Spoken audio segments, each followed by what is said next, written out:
നമസ്കാരം, ഞാനിന്ന് നിങ്ങളോട് സംസാരിക്കുന്നത് മസിൽ ക്രാംസ് അഥവാ മസിൽ കോച്ചിപ്പിടുത്തത്തെക്കുറിച്ചാണ്.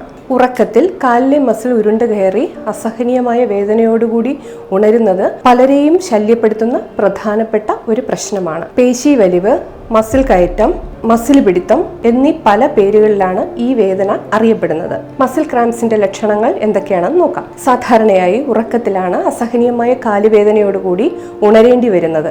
ഈ പെയിൻ കൂടുതലായി അലട്ടുന്നത് കാഫ് മസിലിനെയാണ്. നമ്മൾ അറിയാതെ തന്നെ നമ്മുടെ പേശികൾ നിരവധി തവണ സങ്കോചിക്കുകയും അയയുകയും ചെയ്യാറുണ്ട്.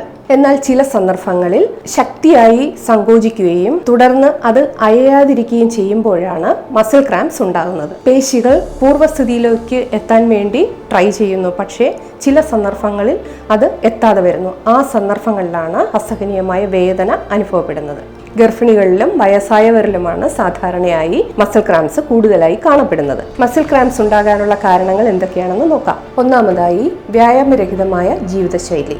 ജോലിയുടെ ഭാഗമായി കാൽ അധികനേരം തൂക്കിയിട്ടിരിക്കുന്നതോ അധികനേരം നിൽക്കുന്നതോ മസിൽ ക്രാംസ് ഉണ്ടാകാനുള്ള മറ്റൊരു കാരണമാണ്. അമിതമായ ജോലിഭാരം അല്ലെങ്കിൽ അമിതമായ വ്യായാമം. ശരീരത്തിലുണ്ടാകുന്ന അമിതമായ സ്വെറ്റിംഗ് ശരീരത്തിലെ ലവണാംശങ്ങൾ നഷ്ടപ്പെടുത്തുകയും അത് മസിൽ ക്രാംസിന് കാരണമാവുകയും ചെയ്യാറുണ്ട്. തുടർച്ചയുള്ള മദ്യപാനവും പുകവലിയും മസിൽ ക്രാംസ് വരാനുള്ള മറ്റ് കാരണങ്ങളാണ്. ആർക്കൊക്കെയാണ് മസിൽ ക്രാംസ് കൂടുതലായി വരുന്നതെന്ന് നോക്കാം. കൂടുതലായി പ്രഗ്നന്റ് ലേഡീസിലാണ് മസിൽ ക്രാംസ് കാണപ്പെടുന്നത്. കാരണം ഈ സമയത്ത് അവർക്ക് വെയിറ്റ് ഗെയിൻ ഉണ്ടാവുകയും കാൽഷ്യം ഡെഫിഷ്യൻസി വരികയും ചെയ്യുന്നത് കൊണ്ട് മസിൽ ക്രാംസ് ഉണ്ടാകാനുള്ള ചാൻസ് കൂടുതലായി കാണപ്പെടുന്നു. ഡയബറ്റീസ്, ഹൈപ്പർ ടെൻഷൻ, അമിതവണ്ണം എന്നിവ മസിൽ ക്രാംസിനുള്ള മറ്റൊരു കാരണമാണ്. കൂടാതെ കരൾ രോഗമുള്ളവർ, വൃക്ക രോഗമുള്ളവർ, തൈറോയ്ഡ് രോഗമുള്ളവർ, ന്യൂറോ ഡിസീസ് ഉള്ളവർ, കാലിൽ രക്തയോട്ടം കുറവുള്ളവർ, വേരിക്കോസ് വെയിൻ ഉള്ളവർ, നിരന്തരമായി ഉപയോഗിക്കുന്ന ചില മെഡിസിൻസ്, ഹോർമോൺ വ്യതിയാനങ്ങൾ, രക്തത്തിൽ ലവണാംശങ്ങൾ കുറയുന്നവർ എന്നിവർക്കാണ് നിരന്തരമായി മസിൽ ക്രാംസ് സാധാരണയായി കണ്ടുവരുന്നത്.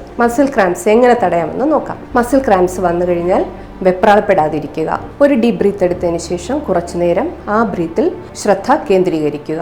എഴുന്നേറ്റ് നിന്ന ശേഷം പതിയെ ഉപ്പുറ്റി നിലത്ത് കുത്തി പതുക്കെ നടക്കാൻ ശ്രമിക്കുക. ചൂടുവെള്ളത്തിൽ മുക്കിയ ടവൽ കൊണ്ടോ ഹീറ്റ് പാഡ് കൊണ്ടോ മസിൽ കയറിയ ഭാഗത്ത് ചൂട് പിടിക്കുക. ലൈം ജ്യൂസോ പിക്കിൾ ജ്യൂസോ കുടിക്കുക. നമ്മുടെ ശരീരത്തിന് ആനുപാതികമായ വെള്ളം, അതായത് 75 കിലോ വെയിറ്റുള്ള ഒരു വ്യക്തി കുറഞ്ഞത് ദിവസം 3 ലിറ്റർ വെള്ളമെങ്കിലും കുടിച്ചിരിക്കുക. ഉറങ്ങുന്ന സമയത്ത് കാലുകളിൽ കൂടുതൽ തണുപ്പ് ഏൽക്കാതിരിക്കാൻ വേണ്ടിയിട്ട് ശ്രദ്ധിക്കുക. പഴങ്ങളും പച്ചക്കറികളും ആഹാരത്തിൽ കൂടുതലായി ഉൾപ്പെടുത്തുക. സ്ട്രെച്ചിങ് എക്സസൈസിനൊപ്പം മസിൽ ഫ്ലെക്സിബിലിറ്റി കൂടെ മെയിൻറ്റെയിൻ ചെയ്യുവാണെങ്കിൽ ഒരു പരിധിവരെ മസിൽ ക്രാംസ് നമുക്ക് ഒഴിവാക്കാനായി സാധിക്കും. സംശയ നിവാരണങ്ങൾക്കായി കെയർ ആൻഡ് ക്യൂറുമായി ബന്ധപ്പെടൂ. Thank U.